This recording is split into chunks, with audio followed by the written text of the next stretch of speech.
और state bank को फटकार लगाते हुए सीधा सीधा कह दिया कि एक दिन के अंदर 24 घंटे के अंदर तुम्हें डाटा देना है। ऐसा कौन सा घोटाला जो खुल जाने वाला था? ऐसे कौन से बड़े कॉरपोरेट हैं, कौन से ऐसे पूंजीवादी घराने हैं जिन लोगों ने ये सारा घोटाला किया और चंदे के बदले में धंधा हासिल किया? ईवीएम के द्वारा लोगों की वोट की चोरी होती है। वो क्यों होती है, कैसे होती है, ये तो कई बार आपके चैनल के माध्यम से हम बता चुके हैं। विकसित राष्ट्र है, वो कोई भी ईवीएम से चुनाव नहीं कराते। फिर ये election commission of India EVM से चुनाव कराने की जिद पे क्यों अड़ा है? इलेक्शन कमिश्नर ने पब्लिक के सामने आकर कहा कि मैंने देश के साथ गद्दारी की, लोगों के साथ गद्दारी की और 15 विधायकों को जो 70-70 हज़ार वोट से जीते थे उनको हमने धोखे से हरा दिया। तो कहीं ऐसा तो नहीं है कि इलेक्शन कमीशन के ऊपर ये दबाव डाला गया हो कि 400 पार लाने वाला काम ईवीएम से वोट की चोरी करके करवाना है? कहीं ऐसा तो नहीं है कि ये इलेक्शन कमीशन ऑफ इंडिया जो जनता की बात सुन नहीं रहा है, ये इलेक्शन कमीशन ऑफ इंडिया जो केवल केंद्र सरकार के इशारे पे काम कर रहा है, उस इलेक्शन कमीशन ऑफ इंडिया को इतना समझ आ जाना चाहिए कि पूरा देश ईवीएम को हटाकर बैलेट पेपर वापस लाना चाहता है। साथियों, सबसे पहले तो मैं माननीय सर्वोच्च न्यायालय का इस बात के लिए धन्यवाद करूंगा कि उन्होंने पहले तो इलेक्ट्रल बॉन्ड जो चुनावी चंदा जो एक बहुत बड़ा घोटाला था उसके ऊपर जो उन्होंने जजमेंट दी, इलेक्ट्रल बॉन्ड को एक तरीके से अवैध घोषित किया और उसके बाद स्टेट बैंक ऑफ इंडिया को जो डायरेक्शन दी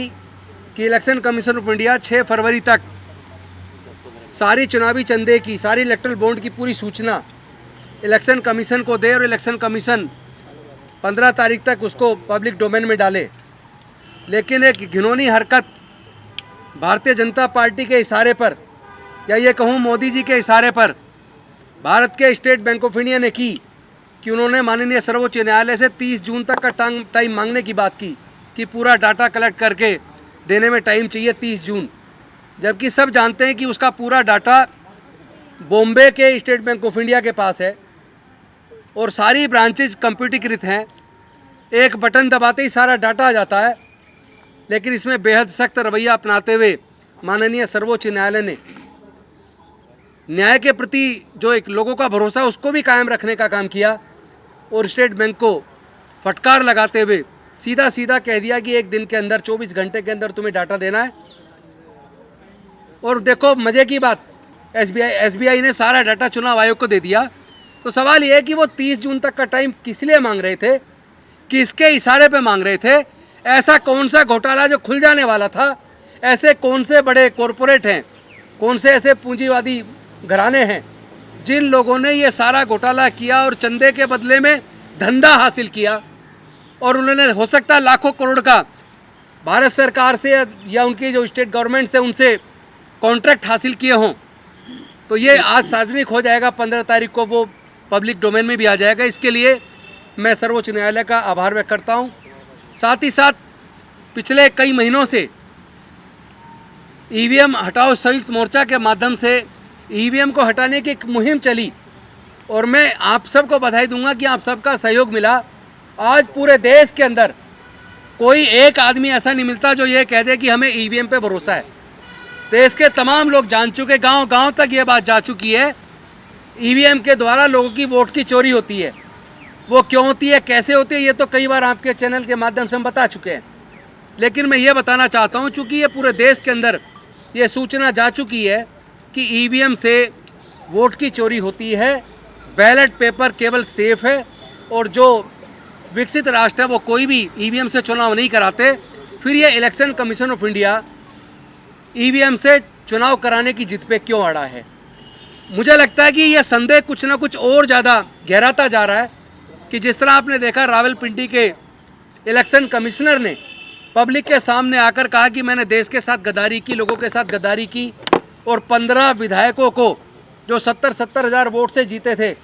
उनको हमने धोखे से हरा दिया और मैं अपना कसूर मानता हूं। मैं चाहता हूं कि मुझे रावलपिंडी के चौक पे फांसी दी जाए, लेकिन साथ ही साथ चीफ जस्टिस पाकिस्तान और चीफ इलेक्शन कमिश्नर पाकिस्तान जिनके दबाव में हमने ये किया उनको भी फांसी दी जाए। तो कहीं ना कहीं मुझे लगता है कि वो जो वीडियो जो वायरल हुई हैं और सबके सामने ये बात गई है तो हमारे भी इलेक्शन कमीशन के अंदर बैठे लोगों का हो सकता है चित्त थोड़ा डामाडोल हुआ हो, कहीं ना कहीं उनके अंदर भी ज़मीर जागा हो। और आपको सबको पता है कि एक इलेक्शन चीफ इलेक्शन कमिश्नर है और 2 इलेक्शन कमिश्नर हैं। 2 इलेक्शन कमिश्नर में से एक अभी रिटायर हो गए और दूसरे इलेक्शन कमिश्नर अरुण गोयल जी ने अभी 3 दिन पहले रिजाइन कर दिया। वो जो रिजाइन हुआ है वो इस संदेह को और ज़्यादा गहराता है कि ये जो भारतीय जनता पार्टी के नेता जिन्होंने पिछली बार कहा था 300 पार, तो 300 पार आ गई, और इस बार कहा उन्होंने एनडीए के लिए कि 400 पार, तो कहीं ऐसा तो नहीं है कि इलेक्शन कमीशन के ऊपर ये दबाव डाला गया हो कि 400 पार लाने वाला काम ईवीएम से वोट की चोरी करके करवाना है, कहीं ऐसा तो नहीं है। मतलब लोगों में ये संदेह पैदा हो रहा है और वो संदेह बढ़ता जा रहा है, और संदेह इसलिए भी ज़्यादा बढ़ जाता है क्योंकि सर्वोच्च न्यायालय ने एक व्यवस्था दी थी ताकि निष्पक्ष, स्वतंत्र, पारदर्शी चुनाव हो, जो भारत का संविधान चुनाव आयोग को जो जिम्मेदारी देता है, और उसको चुनने की जो कमेटी है 3 सदस्य की, उसमें देश के प्रधानमंत्री विपक्ष के नेता के साथ तीसरे इंडिपेंडेंट व्यक्ति होने चाहिए, भारत के सर्वोच्च न्यायालय के सर्वोच्च न्यायाधीश। लेकिन केंद्र की सरकार ने संसद के द्वारा बिल लाकर उस व्यवस्था को पलट दिया और उसके बाद कर दिया कि एक देश के प्रधानमंत्री, एक कोई केंद्रीय मंत्री और तीसरे विपक्ष के नेता। इसका मतलब चुनाव आयोग का गठन जो लोग करेंगे उसमें 2 लोग तो केंद्र सरकार के हो गए। तो ये जो धोखाधड़ी हो रही है, और उसके बाद चुनाव आयोग के कमिश्नर का रिजाइन कर देना एकदम, जब चुनाव की घोषणा हो जाने वाली है 3-4 दिन के अंदर, उससे एकदम पहले इस तरह रिजाइन कर देना इस संदेह को और ज़्यादा बल देता है कि कहीं उनका भी ज़मीर जाग गया हो कि ये तो देश के साथ गद्दारी होगी, ये तो लोगों की वोट की चोरी होगी, मैं लोगों को धोखा नहीं दे सकता। वो बेशक उन्होंने सार्वजनिक कारण नहीं किए कि किन कारणों से किया, लेकिन ये संदेह जरूर जनता के बीच में बढ़ गया है। तो ऐसे में हमारी पूरी टीम ने, चाहे वो ईवीएम हटाओ संयुक्त मोर्चा हो, चाहे वो मिशन जय भीम हो, चाहे वो संविधान बचाओ संघर्ष समिति हो, सब लोगों ने तय किया कि आने वाले इस 14 तारीख को हम लोग एक हैशटैग चलाएंगे सुबह से और वो रात तक चलेगा। उसमें हैशटैग होगा वोट चोर ECI, वोट चोर के बाद अंडरस्कोर देके election commission of India, ECI short में, इंग्लिश में हैशटैग होगा वोट चोर अंडरस्कोर ECI, और हिंदी में होगा वोट चोर, वोट डैश, चोर अलग है, वोट अंडरस्कोर चोर अंडरस्कोर चुनाव अंडरस्कोर आयोग। तो इस तरीके से जो चुनाव आयोग के ऊपर पूरे देश के लोग वोट की चोरी का जो संदेह कर रहे हैं, इसके ऊपर 14 तारीख को सुबह से लेके रात तक ये हैशटैग चलाया जाएगा, और इसके बाद 14 के बाद 19 तारीख को फिर से एक हैशटैग चलाया जाएगा जिसमें होगा मोदी हटाओ देश बचाओ। ये 19 तारीख को हैशटैग चलाया जाएगा सुबह से, मोदी हटाओ देश बचाओ। उसके बाद तीसरा जो प्रोग्राम है वो 23 तारीख को, आप सब जानते हैं शहीद आजम भगत सिंह जी की जो शहादत थी, उस शहादत दिवस पर पूरे देश के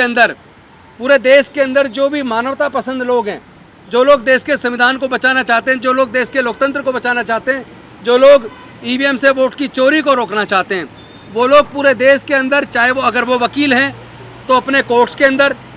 अगर वो नौकरी के अंदर प्राइवेट नौकरी कर रहे हैं तो वहाँ अपने कहीं ना कहीं एक स्थान चुन लें, या सामाजिक संगठन के लोग हैं तो वो अपने निगम के अंदर, या अपने SDM कार्यालय के अंदर, या अपने DM ऑफिस के अंदर, या फिर जो इलेक्शन का ऑफिस है उसके अंदर, या जो लोग गांव के अंदर हैं वो अपनी चौपाल पे बैठ के, या शहरों के अंदर जहाँ चौपाल बनी है वहाँ बैठ के, या जहाँ वो पार्क के अंदर योगा करते हैं वहाँ बैठ के, वो लोग एक पूरे दिन का एक उपवास रखेंगे इस वोट की चोरी के खिलाफ, इलेक्शन आयोग के खिलाफ, EVM हटाने के लिए, बैलेट पेपर वापस लाने के लिए। और साथ में जब वो डालेंगे पोस्ट, जो भी वीडियो, अपनी वीडियो बनाएं और वो वीडियो सब लोग अपने फेसबुक से, ट्विटर से, इंस्टाग्राम से डालें, व्हाट्सएप करें, पूरे देश के अंदर इतना वायरल करें कि ये इलेक्शन कमीशन ऑफ इंडिया जो जनता की बात सुन नहीं रहा है, ये इलेक्शन कमीशन ऑफ इंडिया जो केवल केंद्र सरकार के इशारे पे काम कर रहा है, उस इलेक्शन कमीशन ऑफ इंडिया को इतना समझ आ जाना चाहिए कि पूरा देश EVM को हटाकर बैलेट पेपर वापस लाना चाहता है, पूरा देश अपनी वोट की चोरी स्वीकार करने के लिए तैयार नहीं है। बस इन्हीं शब्दों के साथ मैं चाहूँगा, और इसमें तीन मुद्दे हैं। एक मुद्दा है किसानों का जो एमएसपी है और जो किसानों के मुद्दे हैं वो हल होने चाहिए। और दूसरा मुद्दा है ईवीएम हटाया जाना चाहिए, बैलेट पेपर वापस लाया जाना चाहिए। और तीसरा मुद्दा है जातिगत जनगणना पूरे देश के अंदर कराई जाए ताकि आर्थिक सर्वे होकर पूरे देश की स्थिति पता लग जाए कि देश के सारे प्राकृतिक संसाधनों में, सारी सरकारी नौकरियों में, ऊंचे ऊंचे पदों पर, कोर्ट के अंदर किस जाति के कितने लोग बैठे हुए हैं और कौन लोग हैं जो देश में हिस्सेदारी से वंचित रह गए हैं। नेशनल दस्तक की आपसे गुजारिश है कि अगर इसको बचाना चाहते हैं तो नेशनल दस्तक को सब्सक्राइब करने के लिए रेड कलर के सब्सक्राइब बटन को दबाएं, फिर बेल आइकन की घंटी दबाएं। नेशनल दस्तक को बचाने के लिए बहुत जरूरी है कि हर खबर को शेयर करें, लाइक करें, कमेंट जरूर करें।